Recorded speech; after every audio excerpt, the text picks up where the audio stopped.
លក់ស៊ុបគោតែមកដាច់នឹងស្មងគោដាច់ខ្លាំងណាស្មងគោនៅកន្លែងគាត់នេះណាពីណាទៅក៏គេរកដែរស្មងគោនៅកន្លែងគាត់នេះគឺគាត់លក់ទៅតាមទំហំអាចានធំដែលខ្ញុំយកនេះអាហ្នឹង100,000ហើយអាបើសិនជាអាទូចអីទេតែ8,000នេះទេហើយដូចមីស៊ុបអីក៏ធូរថ្លៃដែរមួយចានទៅ6,000នេះទេអ្នកទាំងអស់គ្នាសម្រាប់ទីតាំងអីអត់មាននៅណាឆ្ងាយទេគឺនៅតែខ្មៅយើងហ្នឹងបើថាជិះពីភ្នំពេញទៅអាចថាខ្ទង់10នាទីអីចុះបើសិនយើងជិះពីភ្នំពេញទៅណាអញ្ចឹងអ្នកនៅម្ដុំតាខ្មៅអាចនឹងស្គាល់កន្លែងគាត់ច្រើនតែកុំភ្លេចឲ្យ feedback នៅកន្លែងគាត់ដើម្បីឲ្យអ្នកអត់បានទៅអត់ទាន់បានទៅអញ្ចឹងឲ្យពួកគាត់បានទៅសាកដែរអញ្ចឹងណាមួយវិញទៀតទៅលើតម្លៃទៅលើអីខ្ញុំគិតថាសមរម្យមែនតើអ្នកខ្លះគេទៅគេទិញតែស៊ុបអីទេច្រកជាថង់មួយថង់អីចឹងទៅមួយថង់ក៏លក់ចាប់ពី6,000ឡើងហើយបើមីស៊ុបអីនេះក៏6,000អីដែរមានមីមានអីចឹងទៅមួយវិញទៀតខ្ញុំឃើញសម្បូរអ្នកទៅច្រើនមែនតើជាពិសេសហ្នឹងគឺអ្នកទៅពីភ្នំពេញហ្នឹងផ្ទាល់ហ្មងហើយទៅលើរសជាតិទៅលើអីខ្ញុំហ៊ាននិយាយថា the best ហើយកន្លែងគាត់នេះដោយសារតែតម្លៃដែលគាត់លក់ហ្នឹងវាសមរម្យបាត់ហើយបូករួមជាមួយនឹងរសជាតិក៏ឆ្ងាញ់ទៀត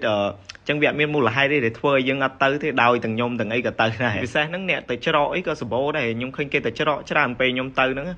ដោយសារគេថាយកទៅញ៉ាំមួយគ្រួសារមួយអីមកថងហ្នឹងគឺល្មមហើយមួយឆ្នាំងពេញនេះអាស្មងគោនេះបើថាអ្នកទាំងអស់គ្នាទៅខ្ទង់ត្រឹមម៉ោង5ល្ងាចអីហ្នឹងគឺដឹងតែអស់ហើយព្រោះអីសម្បូរមែនតើនៅពេលដែលទៅដល់អីចឹងគេហៅមីមួយចានអីចឹងទៅតែដឹងតែមានស្មងគោមកជាមួយខ្ញុំអីចឹងគឺទៅចឹងហៅមីមួយចានផ្សេងមកហើយដឹងតែថែមឲ្យមួយអាស្មងគោនៅកន្លែងគាត់នេះថាពុកម៉ែបងប្អូនអត់សូវចូលចិត្តអាស្មងគោដោយសារវាឆ្អឹងវាអីចឹងទៅអាចឲ្យគាត់ថែមសាច់ដាក់ដុបសាច់ដុបអីក៏បានដែរនៅកន្លែងគាត់ហើយនៅកន្លែងគាត់ហ្នឹងមិនមែនមានលក់តែមីស៊ុបទេណាក៏មានលក់ពោះគោដែរដែលមួយចានក៏លក់ចាប់ពី10,000ឡើងសម្រាប់តម្លៃឥឡូវរសជាតិឯវិញខ្ញុំមានតែពឹងលើពុកម៉ែបងប្អូនឲ្យត្រូវមកសាកផ្ទាល់ទេដោយសារសម្រាប់ខ្ញុំវាឆ្ងាញ់បាត់ហើយរសជាតិប៉ុណ្ណេះទឹកស៊ុបរបស់គាត់មានជាតិមានអីចេះទៀតហើយថ្លៃអីក៏ធូរថ្លៃល្អចឹងមិនថាបើអត់មកសាកវាអត់កើតទេសម្រាប់ម៉ោងបើកលក់អីគឺគាត់បើកចាប់ពីម៉ោង7ព្រឹករហូតទៅដល់ល្ងាចអីចឹងទៅតែល្ងាចហ្នឹងវាទៅតាមជាក់ស្ដែងទេដោយសារពេលខ្លះគាត់អស់លឿនអីចឹងទៅដូចខ្ទង់ត្រឹមម៉ោង4ម៉ោង5អីហ្នឹងគាត់ចាប់ផ្ដើមអស់បាត់ហើយខ្ញុំទៅបើសិនជាអ្នកទាំងអស់គ្នាចង់មកអីខ្ញុំរីកមិនឲ្យមកខ្ទង់ត្រឹមម៉ោង3ម៉ោងអីពេលហ្នឹងអាចនឹងស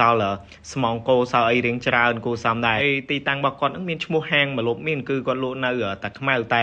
សម្រាប់ location ឬមួយក៏ព័ត៌មានលម្អិតចាំខ្ញុំតម្លែកនៅក្នុង comment អរគុណច្រើន